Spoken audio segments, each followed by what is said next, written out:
Hello everyone, welcome to exam class work. दोस्तों, आज 14 अगस्त 2021 के करंट अफेयर क्वेश्चंस देख रहे हैं। फर्स्ट क्वेश्चन है, कौन सी कंपनी भारत की चौथी मोस्ट वैल्यूएबल आईटी कंपनी बन गई है?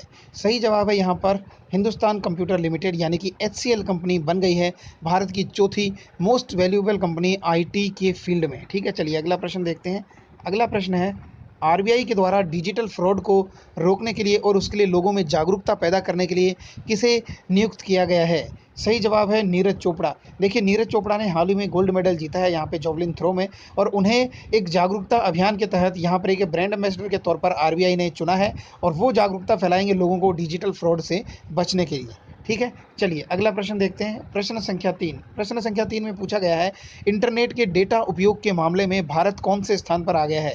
सही जवाब है पहले स्थान पर। जी हाँ दोस्तों, भारत पूरे वर्ल्ड में इंटरनेट डेटा उपयोग करने के मामले में पहले स्थान पर है। यहाँ के नागरिक सबसे अधिक इंटरनेट डेटा उपयोग करते हैं। ठीक है, चलिए अगला प्रश्न देखेंगे। प्रश्न संख्या 4। प्रश्न संख्या 4 में पूछा गया है, यूनिसेफ ने किस सोशल मीडिया प्लेटफॉर्म के द्वारा बच्चों के खिलाफ वायलेंस को कम करने के लिए एक एमओयू साइन किया है, और यहाँ पर कोशिश करी है कि उस कंपनी का साथ लेकर के बच्चों के खिलाफ जो वायलेंस है उसे रोका जा सके? सही जवाब है यहाँ पर फेसबुक।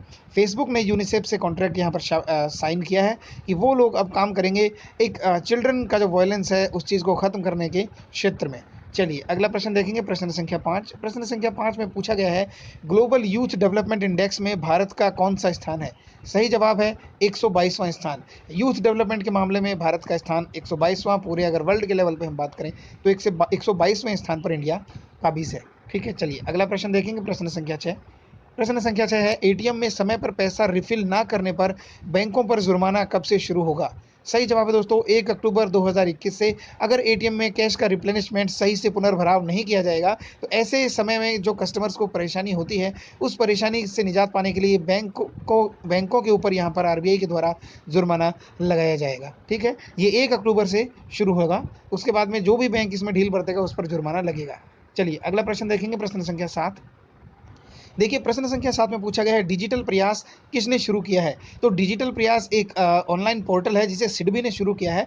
अब सिडबी ने शुरू इसलिए किया गया है कि जो छोटे और मंझले जो उद्योग हैं, जो स्मॉल और मीडियम एंटरप्राइजेस हैं, उनको जो डिजिटल लैंडिंग प्लेटफॉर्म्स बनाए गए हैं जिससे उन्हें लोन मिल सके, ऐसा एक इनिशिएटिव चलाया गया है जिसको डिजिटल प्रयास के नाम से जाना गया है। ठीक है, चलिए प्रश्न संख्या 8 देखेंगे।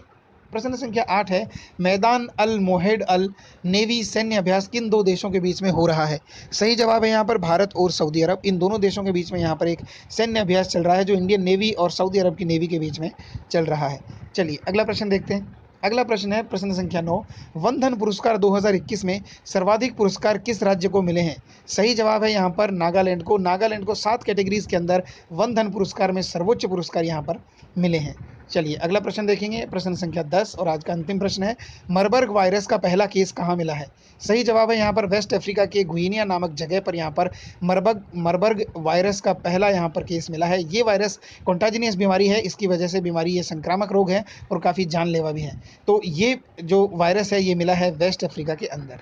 तो दोस्तों, ये थे 14 अगस्त 2021 के करंट अफेयर क्वेश्चन। उम्मीद करता हूँ वीडियो आप लोगों को पसंद होगा। अगर पसंद है तो प्लीज़ वीडियो को लाइक कीजिए, शेयर कीजिए, कमेंट करके आप अपने सजेशंस भी दे सकते हैं। Wish you all the very best.